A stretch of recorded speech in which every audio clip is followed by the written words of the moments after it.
Hai Sobat Trader, kembali lagi dengan saya Nata di Dimex Talk. Let's talk about trading. Kali ini saya ditemani oleh mentor atau master di Dimex yang paling muda. Boleh diperkenalkan dulu, Master? Oke, halo teman-teman trader semuanya, salam kenal, saya Widiansyah.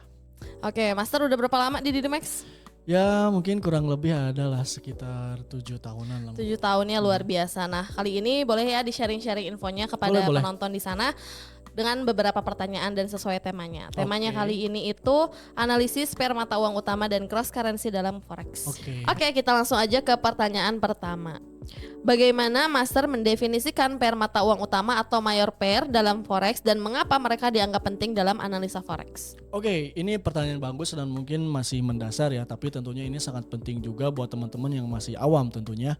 Nah, untuk mata uang utama ya gitu kan, pair mata uang utama itu disebut sebagai mayor pair kayak gitu ya. Jadi untuk pair mata uang utama ini itu kenapa disebut mata uang utama? Karena memang mata uang negara penting kayak gitu, Oke. negara-negara yang ekonominya kuat kayak gitu. Nah sehingga pada suatu nanti transaksi kayak gitu kan, itu marketnya bersifat likuiditasnya cukup lumayan tinggi, lalu kestabilitasnya itu sangat stabil juga kayak gitu kan. Jadi gampang juga untuk kita pelajari terkait dari karakteristiknya kayak gitu.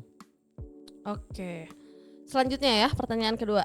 Bagaimana pentingnya memahami korelasi antara pair mata uang utama dan pengambilan keputusan trading? Oke, ini mungkin mencakup terkait ke korelasi gitu ya antar pair. Nah, jadi tentunya teman-teman juga perlu diketahui selain ada major pair gitu kan atau mata uang utama, ada juga cross pair disebutnya. Tuh. Jadi secara gampangnya ya, kalau misalnya cara membedakan antara mata uang utama atau major pair dengan cross pair, yang mata uang utama atau major pair itu yang ada USD-nya aja. Kayak gitu. Contohnya misalkan Euro USD, GBP USD, USD GPY gitu kan dan lain sebagainya, masih banyak lagi. Nah, kalau misalkan yang cross pair itu contohnya misalkan ada GBP GPY, CHF GPY, GBP AUD dan lain-lainnya. Yang nggak ada USD-nya ya? Nah, yang nggak ada USD-nya itu yang cross pair.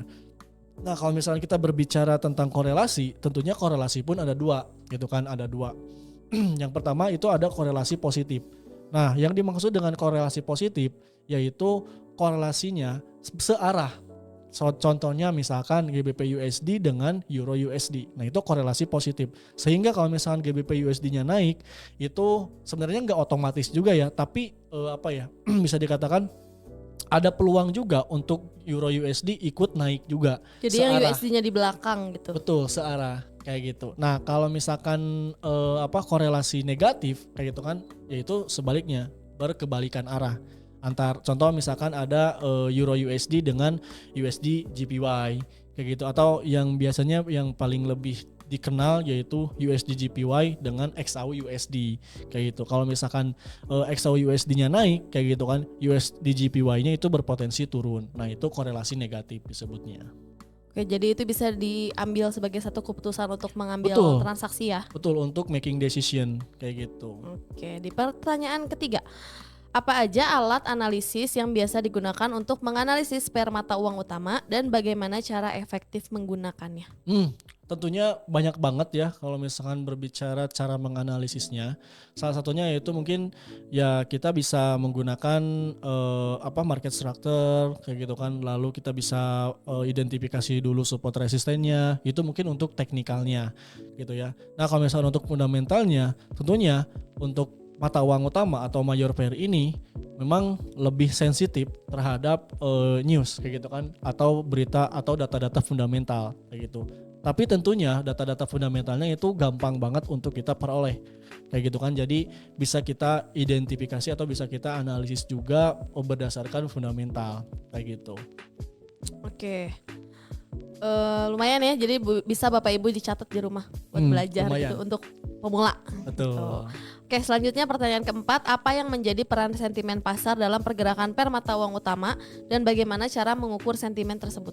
Oke, kalau misalnya berbicara ke sentimen, ini tentunya lebih cenderung ke bagaimana respon pelaku pasar di market kayak gitu kan ya. Sehingga tentunya respon itu pun nggak ngasal lah kayak gitu kan. Jadi dalam artian para pelaku pasar yang melakukan sentimen kayak gitu kan ya, itu ada alasannya kenapa dia melakukan seperti itu, kenapa dia melakukan aksi buy, aksi beli atau melakukan aksi jual kayak gitu kan. Nah, itu tentunya bisa dipertimbangkan dan bisa diperhatikan dengan aspek-aspek fundamental. Biasanya lebih cenderung ke fundamentalnya sih. Contohnya misalkan ada berita perang kemarin aja yang terbaru mungkin ya, yang terbaru yaitu ada helikopter Iran. Presiden Iran. Ya betul, jatuh kan. Nah itu sangat mempengaruhi terkait dari sentimen tersebut, sehingga mungkin yang terjadi di market itu kan langsung pada aksi beli gitu kan, aksi beli di emas khususnya kayak gitu kan, untuk mengamankan aset-asetnya. Nah salah satunya itu biasanya kalau misalkan sentimen larinya itu ke aset safe haven, salah satunya itu emas. Betul. Oke, luar biasa ya. Lanjut ke pertanyaan kelima. Lalu bagaimana strategi trading Master berubah ketika berurusan dengan pair mata uang utama dibandingkan dengan cross currency?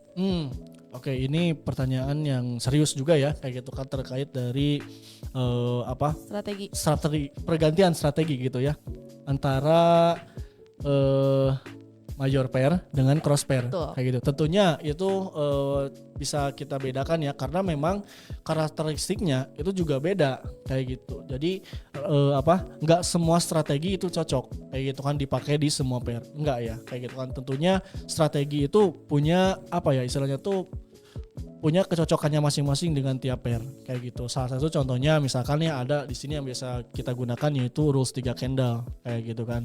Nah itu cocoknya itu di XAUUSD kayak gitu. Kalau misalkan untuk saat ini di pair kayak gitu kan ya, di pair yang lain atau di pair currency di mata uang itu kurang cocok kayak gitu. Kenapa? Karena memang kalau misalkan untuk sebenarnya masih bisa dipakai juga ya kayak gitu kan. Karena memang dulu di awal untuk 3 candle ini dipakai di Euro USD kayak gitu. Tapi untuk sekarang karena memang perkembangan dari kondisi marketnya yang sedang terjadi gitu kan, yang lebih cocok itu di XAUUSD. Nah itu mungkin salah satu contoh perpindahan kayak gitu kan antara strategi trading dengan pair utama gitu kan, atau major pair pilihan yang lebih cocok dengan strateginya seperti itu. Jadi kita harus lebih update juga ya sebagai trader terkait informasi, strategi dan yang lain-lain. Betul, makanya dari itu kan saya biasanya mengatakan jangan sampai pernah berhenti belajar kayak gitu kan. Jangan sampai pernah berhenti untuk terus-terusan improve gitu kan skillnya masing-masing, terus-terusan kita harus up to date dengan berita-berita data fundamental dan lain-lainnya. Itu sangat penting sekali.